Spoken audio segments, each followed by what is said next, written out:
सम्राट के एक और एक्शन से मचा हड़कंप। रिश्वतखोर पर बरसे डंडे सस्पेंड। सम्राट बिहार में ताबड़तोड़ एक्शन ले रहे हैं। जहां एक तरफ एनकाउंटर और बुलडोजर चल रहा है, वहीं दूसरी तरफ भ्रष्टाचारियों पर भी ताबड़तोड़ एक्शन हो रहा है। और तो और बिहार में अब रिश्वतखोर बचेंगे नहीं, क्योंकि सम्राट ने जहां एक तरफ चेतावनी दी तो दूसरी तरफ ताबड़तोड़ कार्रवाई की तस्वीर नजर आ रही है, जिसके बाद अफसर और रिश्वतखोर फूट फूट कर रो रहे हैं। अफसर वो जिसने भ्रष्टाचार किया, जिसके बाद सवाल तो पूछा जाएगा कि क्या बिहार से भ्रष्टाचारियों का सफाया होगा या ये कार्रवाई कुछ दिनों की होगी और फिर ठंडे बस्ते में चली जाएगी, क्योंकि बिहार में अक्सर ऐसा होता है और हम सवाल इस बाबत जरूर पूछते हैं और एक बार फिर सवाल उठा रहे हैं। और इसलिए इस स्पेशल स्टोरी में आपको बताएंगे कि कहां कहां कार्रवाई हुई और क्या सम्राट का ये एक्शन लगातार जारी रहेगा। नमस्कार, मैं हूं आपके साथ हर्ष भारद्वाज। बिहार की स्पेशल स्टोरी में आपका बहुत बहुत स्वागत है। राज्य में भ्रष्टाचार के खिलाफ इस साल निगरानी विभाग ने आक्रामक रुख अपनाते हुए महज 4 महीनों के अंदर 51 कार्रवाई की हैं। इनमें अकेले 46 ट्रैप केस शामिल हैं। इसके अलावा आय से अधिक संपत्ति और पद के दुरुपयोग से जुड़े मामले में भी कार्रवाई की गई। पिछले 16 सालों में भ्रष्टाचार के खिलाफ यह सबसे तेज अभियान सम्राट की सरकार में ही माना जा रहा है। विभागवार आंकड़ों पर नजर डालें तो राजस्व और भूमि सुधार विभाग और पुलिस विभाग में भ्रष्टाचार के सबसे ज्यादा मामले हैं। अब एक एक करके उन मामलों को भी आपको बताते हैं। पिछले 2 महीनों से ताबड़तोड़ हो रही कार्रवाई। शुरुआत अररिया से, क्योंकि बिहार के अररिया में भ्रष्टाचार के खिलाफ सबसे बड़ी कार्रवाई सामने आई थी। दरअसल जिलाधिकारी विनोद दुहन ने नरपतगंज अंचल कार्यालय में निलंबित राजस्व कर्मचारी मोहम्मद इम्तियाज आलम को सेवा से बर्खास्त कर दिया था, क्योंकि उनके खिलाफ भ्रष्टाचार के गंभीर आरोपों के प्रमाणित होने के बाद ये कार्रवाई की गई।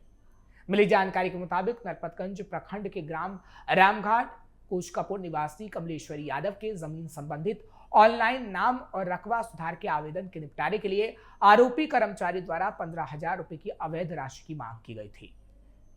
शिकायत के आधार पर निगरानी विभाग की टीम ने 20 जनवरी 2026 को विशेष कार्रवाई करते हुए मोहम्मद इम्तियाज आलम को रिश्वत लेते हुए रंगे हाथों गिरफ्तार किया था। अधिकारी सस्पेंड, मचा हड़कंप। वहीं गिरफ्तारी के बाद आरोपी को तत्काल निलंबित कर विभागीय कार्रवाई शुरू कर दी गई थी। जांच के दौरान मिले सबूतों के आधार पर निगरानी विभाग की रिपोर्ट में आरोपों को पूरी तरह सही पाया गया था। संचालन पदाधिकारी द्वारा भी अपनी रिपोर्ट में आरोपों की पुष्टि की गई थी। इसके अलावा अररिया समाहरणालय से जारी प्रेस रिलीज में भी जानकारी के तहत विभागीय प्रक्रिया के मद्देनजर आरोपी को कई अवसर दिए गए थे कि आप सुधर जाइए, लेकिन उसकी तरफ से ना तो कोई संतोषजनक जवाब आ पाया, ना ही वो सुधर पाया। जांच में यह भी सामने आया कि आरोपी ने अपने कर्तव्यों के प्रति लापरवाही बरती और भ्रष्ट आचरण से सरकारी छवि को धूमिल किया। अफसर ने किया नियमावली का उल्लंघन।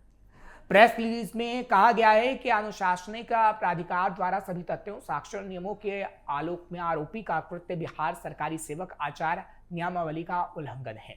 इसके आधार पर उन्हें सेवा से बर्खास्त कर दिया जाता है। यानी कहा जा सकता है कि ऐसे मामलों में लगातार बर्खास्तगी हो रही है, निलंबन हो रहा है और सम्राट सरकार में ये कार्रवाई तेजी से देखने को मिल रही है। सीमांचल में भी भ्रष्टाचार पर जमकर हो रहा प्रहार। दूसरी तरफ सीमांचल में भी भ्रष्टाचार को लेकर बिहार सरकार की जांच एजेंसियां लगातार कार्रवाई में जुटी हैं। आय से अधिक संपत्ति को लेकर किशनगंज के पूर्व एसडीपीओ गौतम कुमार के बाद पूर्व नगर थानाध्यक्ष अभिषेक कुमार रंजन पर भी कार्रवाई हो चुकी है। इससे पहले निगरानी विभाग द्वारा आईसीडीएस, डीपीओ और अन्य पर भी कार्रवाई की गई। हाल ही में पूर्णिया में सहायक अभियंता और राजस्व विभाग के कर्मियों पर भी निगरानी विभाग द्वारा कार्रवाई की गई। फर्जी आधार कार्ड और प्रमाण पत्र बनाने के नेटवर्क को भी ध्वस्त किया गया। हाल के दिनों में किशनगंज के अलावा अररिया, सुपौल में ऐसे गिरोहों को भी दबोचा गया। विदेश से आ रहे फंड पर भी नजर रखने के लिए संस्थाओं ने अब जांच शुरू कर दी है। यानी कहा जा सकता है कि सम्राट सरकार में तेजी से भ्रष्टाचार के खिलाफ एक्शन हो रहा है, क्योंकि बिहार में भ्रष्टाचार और अफसरशाही इतनी मजबूती से जड़ जमा चुकी है कि बिहार पूरी तरीके से उसमें गिरफ्त हो चुका है। और इस मुद्दे पर सरकार को काम करना ही होगा और सरकार इस वक्त काम कर भी रही है, इसकी तस्वीरें नजर आ रही है। यानी भ्रष्टाचारियों पर कार्रवाई और ताबड़तोड़ एक्शन हो रहा है, तो भ्रष्टाचारी इस वक्त घबरा भी रहे हैं। 3 महीने में भ्रष्टाचार के खिलाफ तगड़ी कार्रवाई। हालांकि अगर आपको पिछले दिनों का जिक्र करें तो 3 महीने की अगर कार्रवाई की बात करें तो भ्रष्टाचार के खिलाफ जीरो टॉलरेंस की नीति पर चलते हुए निगरानी अन्वेषण ब्यूरो ने ही साल 2026 के पहले 3 महीनों में ताबड़तोड़ कार्रवाई की है। 1 जनवरी से 31 मार्च 2026 तक ब्यूरो ने कुल 37 प्राथमिकी दर्ज की, जिसमें ट्रैप यानी रंगे हाथों पकड़ने से जुड़े 32 मामले शामिल हैं। वहीं इस साल 3 महीने के अंदर कोर्ट में पुख्ता सबूत देकर 6 अभियुक्तों को सजा दिलाने में भी कामयाबी हासिल की गई है।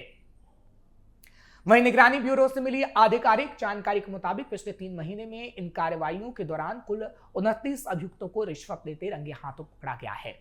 इन अभियानों में ब्यूरो ने अब तक कुल 10,29,000 रुपए की रिश्वत राशि बरामद की है, यानी 3 महीनों में कुल भ्रष्टाचारों से ये रिश्वत बरामद की गई है, जो भ्रष्टाचार के खिलाफ सख्त रुख को दर्शाता है। अगर पिछले साल की बात करें तो 2025 में कुल 101 मामलों में 107 अभियुक्तों को रंगे हाथों गिरफ्तार किया गया था।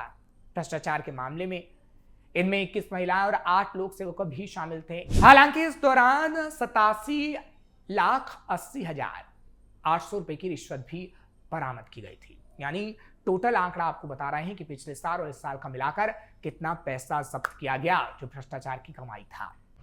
भ्रष्टाचारियों को सजा दिलाने के मोर्चे पर तेजी से काम, सिर्फ गिरफ्तारी नहीं बल्कि सजा दिलाने के मोर्चों पर भी ब्यूरो लगातार काम कर रहा है। 2021 से 2025 के बीच मामलों में लगातार वृद्धि हुई और 2025 में 30 मामलों में 38 अभियुक्तों को सजा दिलाई गई। वहीं 31 मार्च 2026 तक 6 मामलों में 6 अभियुक्तों को सजा दिलाई जा चुकी है। स्पष्ट है कि बिहार में निगरानी अन्वेषण ब्यूरो की सक्रियता से भ्रष्टाचार के खिलाफ कार्रवाई में तेजी आई है और सरकारी तंत्र में जवाबदेही बढ़ाने की कोशिश जारी है।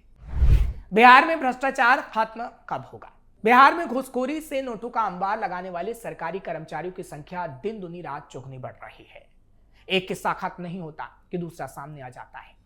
काली कमाई की इस अंतहीन कहानियों से राज्य की जनता हतप्रभ है। जिस राज्य में करप्शन पर जीरो टॉलरेंस की नीति लागू हो, वहां इस स्थिति का होना आश्चर्यजनक है। निगरानी विभाग की लगातार कार्रवाई के बाद भी घूसखोर मुलाजिमों में कोई डर पैदा नहीं हो पा रहा। गिरफ्तारी और सजा मिलने के बाद भी यह सिलसिला रुक नहीं रहा है। इसलिए हम कह रहे हैं कि कार्रवाई करनी बेहद जरूरी है। इसकी शुरुआत तो हुई है, लेकिन सवाल है कि बिहार से पूरी तरीके से भ्रष्टाचार का दिमाग कब खत्म होगा और आखिर ये भ्रष्टाचार की जड़ों को कब उखाड़कर फेंका जाएगा। अवैध कमाई के मामले में नंबर 1 पर बिहार में अगर आजादी के बाद से बात करें तो भ्रष्टाचार कम नहीं हुआ है और भ्रष्टाचार के मामले ऐसे बढ़े हैं कि पुलिसिया विभाग में सबसे ज्यादा भ्रष्टाचार के मामले सामने आए हैं। जो हमने प्रोग्राम की शुरुआत में आपको बताया कि 51 जो कार्रवाई हुई है उसमें सबसे ज्यादा पुलिसिया विभाग की है। चाहे फिर बात हम पिछले साल की करें या फिर 2005 के बाद से करें, तो पुलिसिया विभाग में सबसे ज्यादा भ्रष्टाचार होता है। और जब ये उजागर होता है तो सवाल उठते हैं कि आखिर क्यों पुलिसिया विभाग में भ्रष्टाचार की तस्वीर सामने आती है, जबकि सरकारी तंत्र को काफी मजबूत होना चाहिए। लालू प्रसाद यादव की सरकार में भ्रष्टाचार अपने चरम पर था। 2005 में जब नीतीश बाबू आए तो ये वादा किया गया कि भ्रष्टाचार को खत्म करेंगे, लेकिन बिहार से कभी भ्रष्टाचार गया ही नहीं। और अभी भी बिहार में किस तरीके से ये समस्या मुंह बाए खड़ी है, लेकिन ये समस्या कभी खत्म होती नहीं है। एक बड़ा सवाल है जो विभाग से हम हर रोज पूछते हैं, क्योंकि कभी कोई टेबल के नीचे से दरोगा रिश्वत लेते पकड़ा जाता है तो किसी दरोगा के घर निगरानी ब्यूरो पहुंच जाती है, छापेमार कार्रवाई होती है तो अरबों खरबों की संपत्ति बरामद होती है। ऐसे में सवाल उठता है कि आखिर क्यों बिहार के अंदर भ्रष्टाचार का दिमाग बड़ी तेजी से फैल रहा है। सम्राट चौधरी आए हैं, उनसे उम्मीदें हैं और वो उम्मीदों पर अभी खरा भी उतर रहे हैं, क्योंकि जो तेजी से कार्रवाई हुई है सम्राट सरकार में, इतनी तेजी से कार्रवाई ना तो लालू सरकार में हुई थी और ना जब नीतीश सीएम थे तब की गई थी। लेकिन सम्राट चौधरी सीएम बने तो ये कार्रवाई तेजी से देखने को मिली है। ये कार्रवाई रुकनी नहीं चाहिए, क्योंकि अगर ये कार्रवाई रुकी तो इन भ्रष्टाचारियों के हौसले और बुलंद होंगे और भ्रष्टाचार का दिमाग बिहार को और खाता हुआ नजर आएगा। इसलिए हम बार बार और लगातार कह रहे हैं कि भ्रष्टाचार को खत्म करना ही होगा, नहीं तो आगे आने वाले समय में ये दिमाग पूरे बिहार को चट कर जाएगा। आपको ये खबर कैसी लगी कमेंट सेक्शन में जरूर बताएं। खबर को लाइक शेयर करें, कैपिटल टीवी को सब्सक्राइब करना मत भूलिएगा।